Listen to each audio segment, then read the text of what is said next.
a poem called The Road Home by Rumi, Coleman Barks translation. An ant hurries along a threshing floor with its wheat grain, moving between huge stacks of wheat, not knowing the abundance all around. It thinks its one grain is all there is to love. So we choose a tiny seed to be devoted to. This body, one path or one teacher. Look wider and farther. The essence of every human being can see, and what that essence eye takes in, the being becomes. Saturn, Solomon, the ocean pours through a jar, and you might say it swims inside the fish. This mystery gives peace to your longing and makes the road home, home.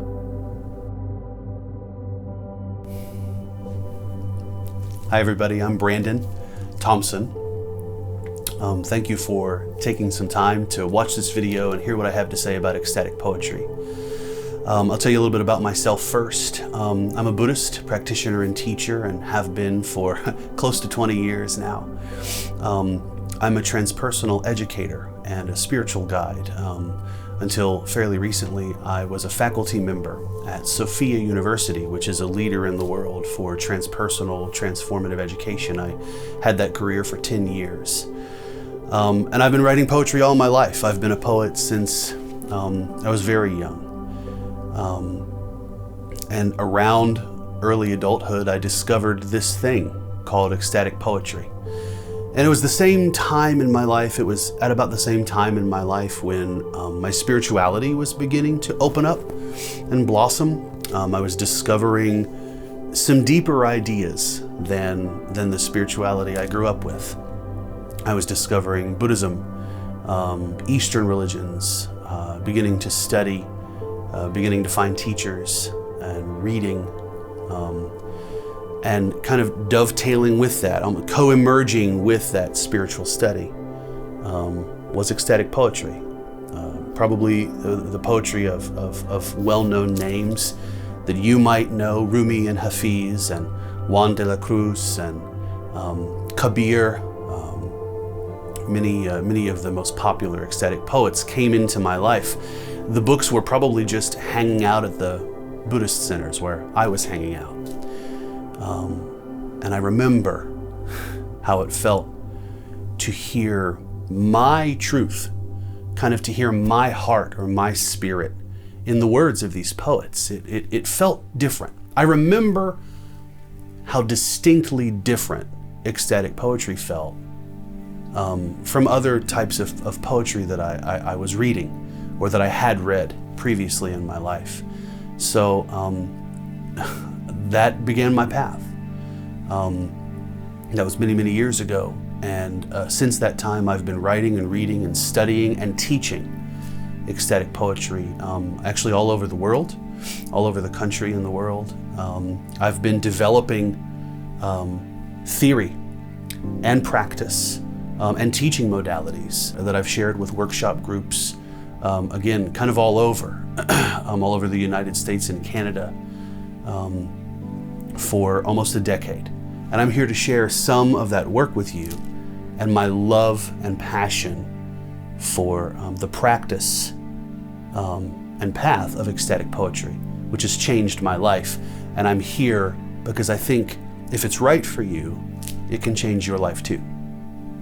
So often I'm asked, and I often also ask myself, what is ecstatic? What is the ecstatic? What does this word mean? You know, in our common parlance, we say, I'm ecstatic.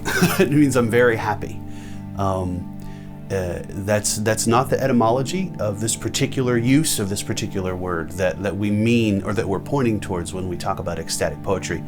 So the root of the word ecstatic comes from the Greek ekstasis. And I love it. I love the look and the feel of a word because it has a K instead of a C. Ekstasis.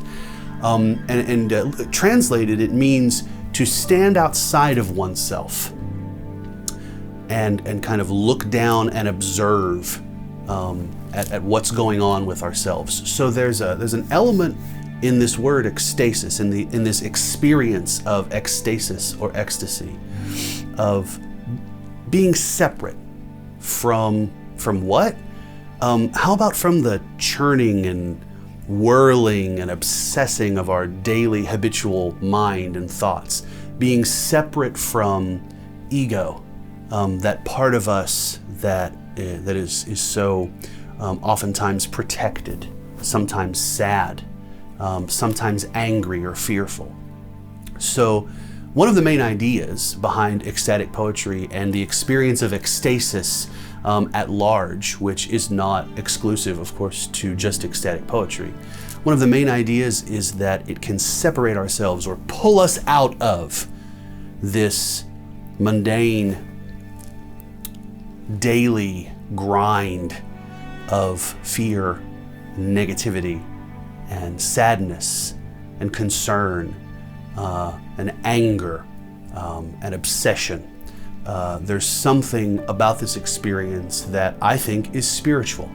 Absolutely, the experience of ecstasis and the experiences of really working with and writing ecstatic poetry and reading ecstatic poetry can be for you, and certainly are for me and many poets that I know and lovers of poetry, can be a spiritual experience. So I'm here to share that with you. So to say just a little bit more about the experience of ecstasis, which is this kind of spiritual experience, perhaps this mystical experience or journey that we can go on through ecstatic poetry, reading and practice. It has also something to do with self-transcendence, right? That's kind of inherent in this definition. When we pull ourselves out of the mundanity of our experience, that is self-transcendence. And many scholars and deep thinkers about literature and poetry agree that this experience of ecstasis can be transcendent. It can be healing. There's a word I've learned through my study of ecstatic poetry. The word is eudaimonia. I'd never heard that word before. It points towards just a general sense of human well-being. So this experience of ecstasis and writing and reading ecstatic poetry also just makes us feel good. It contributes to our well-being. There's a beautiful quote by an author, D.J. Moores, who I think, in at least my study and experience, is the preeminent scholar of ecstatic poetry in the world today. He has this quote that goes like this: "The gratification of the need for ecstatic experience is a kind of single ultimate value, as Abraham Maslow called the drive towards self-actualization. The good life is thus not complete without ecstasy." So I'm saying something radical, I think, to you. I'm saying that the experience of ecstasy, eudaimonia, self-transcendence, this mystical spiritual experience, one, is possible in many ways throughout our human lives. But more importantly, it's possible through the vehicle of ecstatic poetry. So let's dive into the history of ecstatic poetry and see what we can churn up from the history books.